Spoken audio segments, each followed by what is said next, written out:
இதே மாதிரி நீங்களும் இந்த அவுல் கேசரியை ட்ரை பண்ணுங்க. நம்ம வெல்லத்தை பாவு காய்ச்சி எடுத்துக்குவோம்.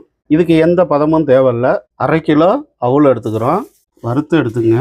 என்ன பண்ணுறோம், இது மாதிரி இருக்கணும். 2 ஸ்பூனு நெய் போட்டுக்கிறோம். இப்போ முந்திரி பாதாம் வச்சுக்கிறோம். இதை நல்லா ஒரு பொன் நேரமாக போட்டு வறுத்துக்கிறோம். நான் மாற்றிக்கிறேன். திராட்சை போட்டுக்கிறோம். போதும், இந்த கலர் போதும். சின்ன சின்ன ஏலக்காவாக இருக்குது. நல்லா கொரன்னு அரைச்சிக்கிறோம்.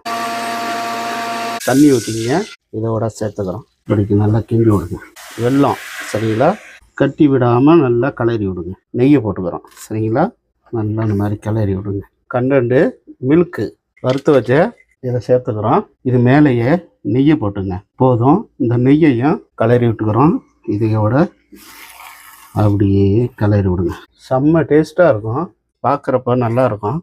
இதே மாதிரி நீங்களும் இந்த அவுல் கேசரியை ட்ரை பண்ணுங்கள். செம்ம டேஸ்ட்டாக இருக்கும்.